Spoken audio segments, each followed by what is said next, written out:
Bismillahirrahmanirrahim. Assalamualaikum warahmatullahi wabarakatuh.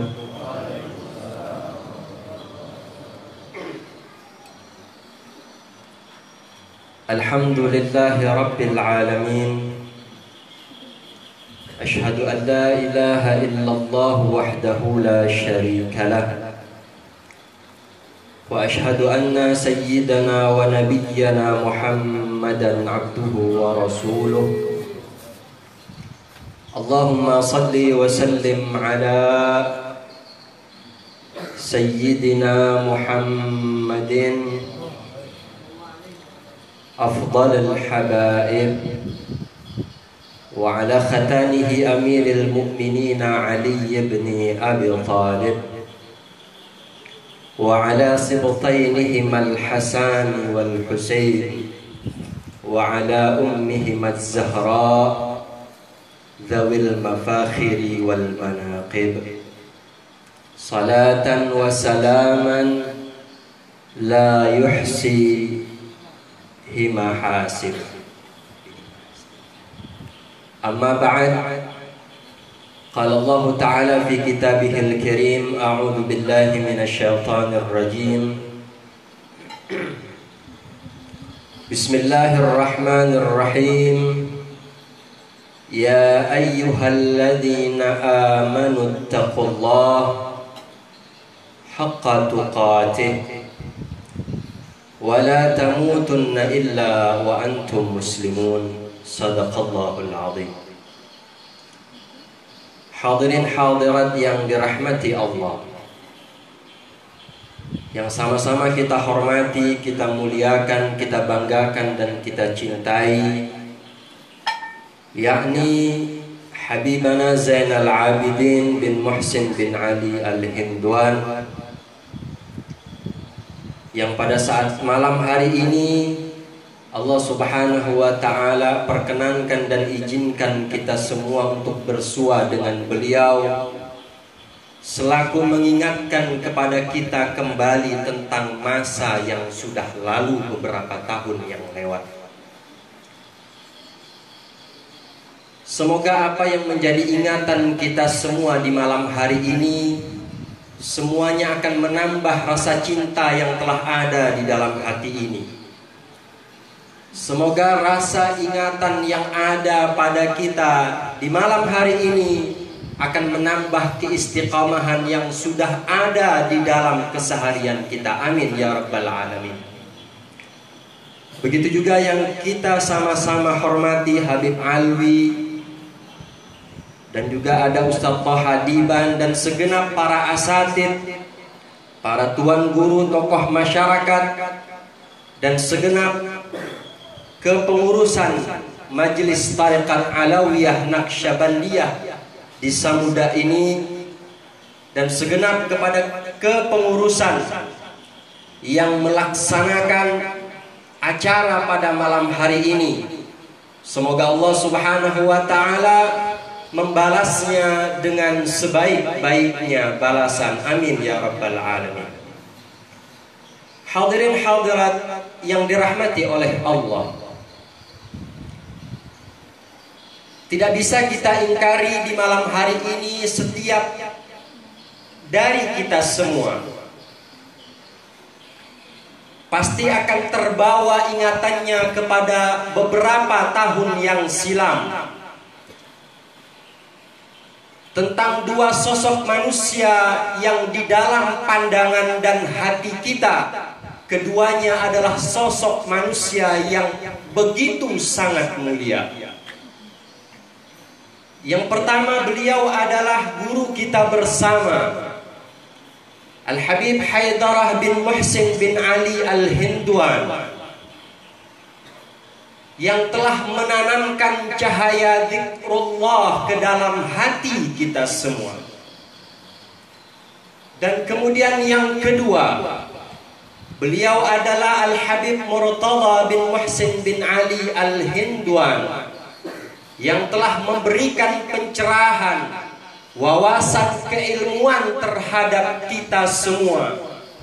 Dan beberapa tahun yang silam tak kala acara haul al-Imam al-Faqihil Muqaddam Muhammad bin Ali Ba'alawi dilaksanakan dan diselenggarakan, maka beliau berdualah yang menanamkan cahaya zikrullah ke dalam hati kita dan memberikan wawasan-wawasan keilmuan terhadap akal kita. Semoga apa yang telah beliau berikan kepada kita bersama, dan semoga apa yang telah beliau tinggalkan kepada kita bersama akan mampu kita pegang dan kita amalkan sampai nanti Allah akan mengumpulkan dan mempertemukan kita kembali bersama dengan beliau di dalam bendera di bawah naungan Al-Imam Al-Faqihil Muqaddam Muhammad bin Ali Ba'alawi. Amin ya rabbal alamin. Hadirin ikhwan akhwat yang dirahmati oleh Allah, maka guna untuk mengenang hal itu, marilah kita bersama-sama kembali kepada sebuah riwayat yang bercerita bahwa ada satu orang laki-laki datang kepada baginda Rasul Muhammad sallallahu alaihi wasallam. Dan kemudian laki-laki ini berkata dan bertanya kepada Rasulullah, "Ya Rasulullah, aku ini adalah laki-laki yang apabila menghafal sesuatu, yang apabila mengingat sesuatu, maka sangat cepat sekali lupanya ya Rasulullah. Menghafalnya uyuh, mengingatnya sulit. Maka ia datang kepada baginda dan mengadukan tentang keadaannya. Maka kemudian baginda Rasul Muhammad sallallahu alaihi wasallam menjawab dan berkata kepadanya, bacalah olehmu kalimat ini di pagi hari sebanyak 3 kali dan di petang hari juga sebanyak 3 kali. Kalau ulun bertanya, kira-kira hitungan 3 kali ini banyakkah sedikit? Bapak Ibu, hitungan 3 kali ini banyakkah sedikit? Hah? Ngantuk kah? Ngantuk dah, tutup nih. 3 kali banyakkah sedikit? Sedikit. Kita melihatnya itu adalah jumlah atau hitungan, dan hitungan itu hanya 3 kali. Maka kemudian ketika ditanyakan kepada kita, banyakkah sedikit 3 kali itu? Maka pasti kita akan menjawab 3 itu adalah hitungan yang sedikit.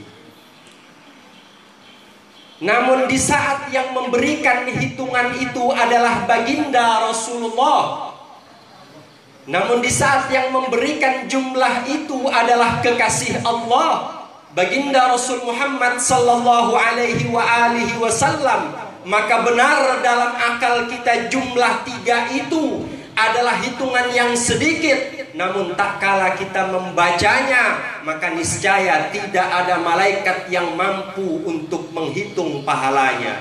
Dikarenakan yang menentukan dan memberikan jumlah itu adalah baginda Rasul Muhammad sallallahu alaihi wasallam.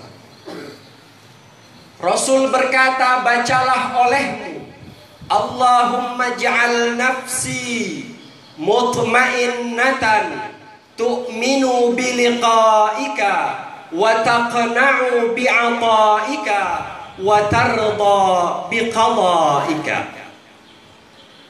Allahumma ja'al nafsi mutmainnatan tu'minu biliqa'ika wa taqna'u bi'ata'ika wa tarda biqada'ika. Allahumma ja'al nafsi mutmainnatan tu'minu biliqa'ika wa taqna'u bi'ata'ika wa tarda biqada'ika. Itulah kalimat yang diajarkan oleh Rasulullah kepada laki-laki yang bertanya tadi. Maka si laki-laki ini mulailah melaksanakan apa yang dianjurkan oleh Rasulullah. Di pagi hari dibacanya sebanyak 3 kali. Dan kemudian di petang hari dibacanya sebanyak 3 kali. Demikian setiap hari ia kerjakan.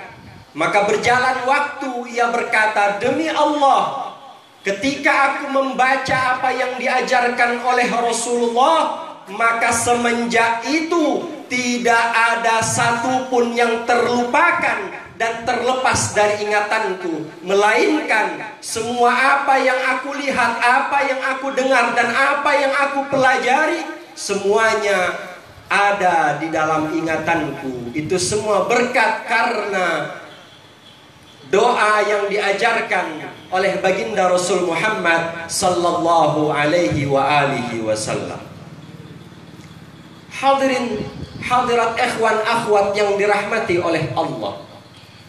Adapun yang perlu kita garis bawahi dan akan kita pelajari sedikit pada malam hari ini adalah kalimat mutmainnah. Tadi doanya hafal gak? Sudah buan lihat? Mun hafal alhamdulillah. Amun balung kena minta lawan Ustaz Nuris. Kalimat itu berbunyi, Allahumma ja'al nafsi mutmainnatan. Apakah itu mutmainnah? Mutmainnah itu artinya adalah tenang. Maka ia dianjurkan oleh baginda Rasulullah meminta kepada Allah Subhanahu wa ta'ala jiwa yang tenang. Kenapa baginda menganjurkan kepada ia untuk meminta jiwa yang tenang kepada Allah? Karena ternyata ketenangan itu melahirkan sebuah kebahagiaan yang luar biasa, sehingga ia akan mampu mengingat apa yang ia lihat dan mampu mengingat apa yang ia dengar. Bukankah beberapa tahun yang silam ketika Hol Imam Al-Faqihil Muqaddam diadakan, kita semua merasakan sebuah ketenangan ketika melihat sosok Al-Habib Haidarah bin Muhsin bin Ali Al-Hindwan, dan ketika melihat sosok Al-Habib Murtada bin Muhsin bin Ali Al-Hindwan bercerita kepada kita tentang siapa Al-Imam Al-Faqihil Muqaddam Muhammad bin Ali Ba'alawi, dan itu semua masih jelas teringat di dalam kenangan kita semua. Karena apa? Karena berawal dari sebuah ketenangan. Jadi mutmainnah itu artinya adalah ngantuk tiang tepahnya. Mutmainnah itu artinya adalah tenang. Makanya kalau ada orang punya istri namanya mutmainnah, insya Allah tenang. Misalnya si suami ini mau menikah lagi, tenang. Kenapa? Karena namanya mutmain. Alhamdulillah, istri ulun ngarannya mutmainnah, boy. Jadi insya Allah mungkin kalau ulun misalnya mau menikah lagi, insya Allah dia tetap tenang. Cuman tenangnya nggak tahu gimana, ya. Entah tenang sambil bawa pisau atau tenang sambil apa, enggak. Baik Bapak Ibu hadirin hadirat ikhwan akhwat yang dirahmati oleh Allah. Sekarang orang-orang ini berlomba-lomba untuk mencari sebuah ketenangan. Disebabkan pada saat ini kita semua sedang diuji oleh Allah Subhanahu wa ta'ala dengan sebuah virus yang kecil yang bahkan tidak nampak dengan kedua mata kita. Maka kemudian terjadilah kegelisahan demi kegelisahan. Laki-laki gelisah, perempuan gelisah, anak-anak gelisah, si miskin gelisah, si kaya gelisah, yang punya jabatan gelisah, semuanya dalam keadaan kegelisahan. Maka semuanya harus mencari tahu tentang mutmainnah yang disebut dengan ketenangan.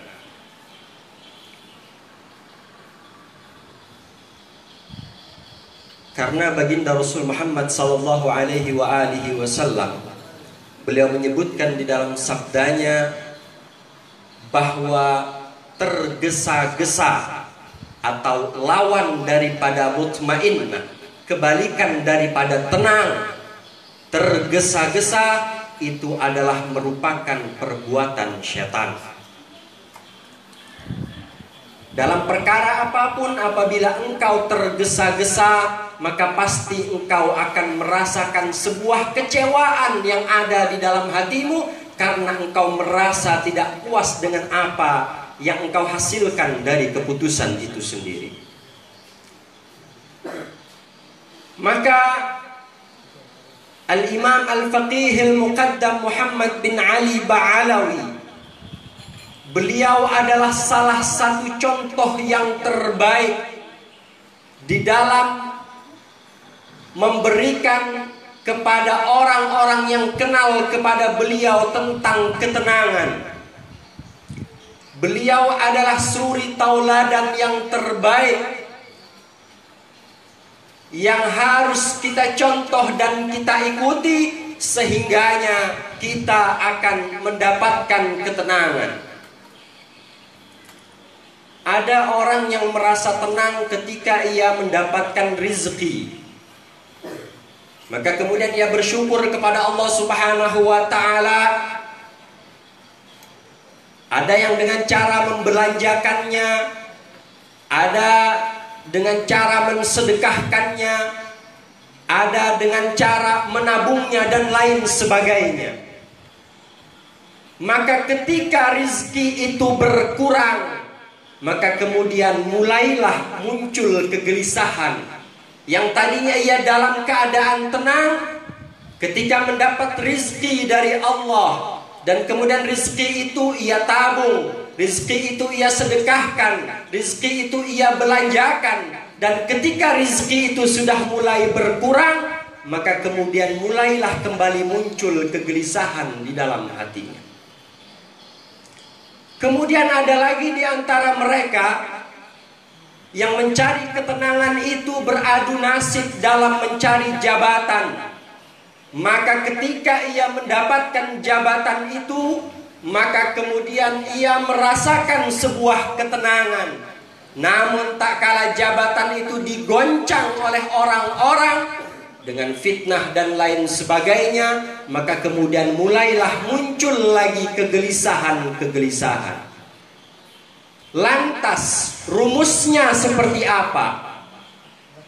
Maka baginda Rasul Muhammad sallallahu alaihi wasallam mengajarkan bahwa rumus ketenangan itu adalah apapun yang engkau rasakan, apapun yang engkau alami, keadaan seperti apapun yang sedang engkau alami, maka sandarkan dan kembalikan kepada Allah, maka mutmainnah, maka ketenangan akan menghampiri ke dalam hatimu. Jadi ternyata istilahnya mudah, istilahnya singkat, namun pengaplikasiannya, pelaksanaannya ternyata tidaklah mudah seperti yang kita jelaskan dengan kata-kata. Hadirin hadirat yang dirahmati oleh Allah, ada juga di antara mereka yang mencari sebuah ketenangan di dalam ibadah. Dan ini di dalam dunia tasawuf adalah merupakan cara yang terbaik untuk mencari ketenangan. Apa bentuk ibadahnya? Ibadah bermacam-macam. Namun Allah tegaskan di dalam Al-Quran, ala bidzikrillahi tatmainnul qulub. Allah tegaskan di dalam Al-Quran bahwa dengan mengingat Allah, dengan mengingat Allah, maka hati itu akan menjadi tenang. Siapapun yang mengingat Allah dengan lisannya atau dengan hatinya, mau tidak mau Allah pasti akan berikan ketenangan kepadanya, sekalipun ia menolaknya. Di saat lisan itu terus basah mengingat Allah, di saat hati itu terus berdetak berdzikrullah mengingat Allah, maka meskipun ia menolak, ia tidak mau, maka Allah akan tetap berikan ketenangan kepadanya. Dan Al-Imam Al-Faqih Al-Muqaddam Muhammad bin Ali Ba'alawi, beliau adalah salah satu manusia yang ketika beribadah kepada Allah Subhanahu wa ta'ala, beliau mendapatkan ketenangan yang luar biasa. Sehingga disebutkan bahwa bendera beliau itu ada dua. Yang pertama adalah ad-dul, menghinakan diri. Dan kemudian yang kedua adalah iftiqar, selalu merasa butuh dan perlu kepada Allah. Dua bendera inilah yang dikibarkan oleh Al-Imam Al-Faqih Al-Muqaddam. Beliau selalu ingat bahwa beliau adalah hamba yang diatur oleh Tuhannya. Maka hamba tidak boleh memuliakan dirinya di hadapan Tuhannya, karena adzullu, menghinakan diri di hadapan Tuhan, di hadapan Allah, maka Allah akan berikan ketenangan kepadanya. Jadi ternyata kenapa kita sering tidak tenang? Karena kita selalu lupa bahwa kita adalah hamba yang diatur oleh Allah. Terkadang hamba ini lancang, sesekali sering mengatur Tuhannya. Terkadang hamba ini lancang, sesekali mengatur Allah sesembahannya. Diperintah tidak mau, bahkan ingin memerintah.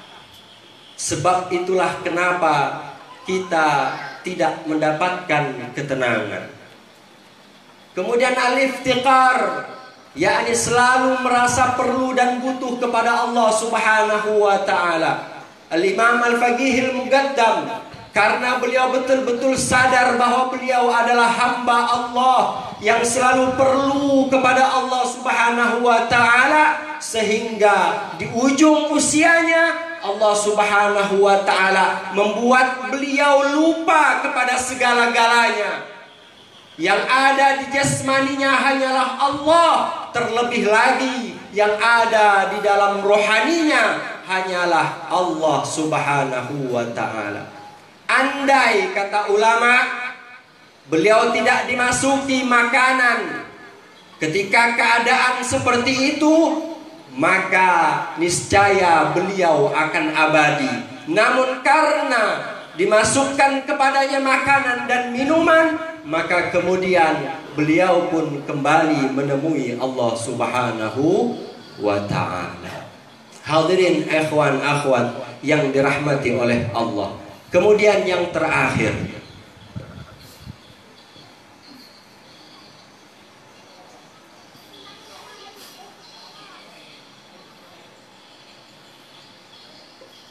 seorang sahabat yang bernama Abu Darda,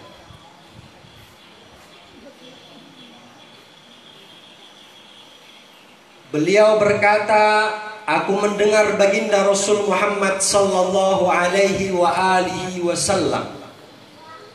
Rasulullah bersabda, barang siapa yang melaksanakan sholat subuh. Sholat subuh ini ibadah atau tidak, Bapak Ibu?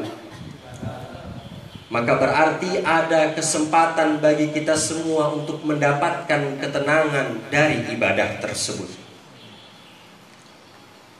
Sholat subuh ini perintah atau tidak, Bapak Ibu?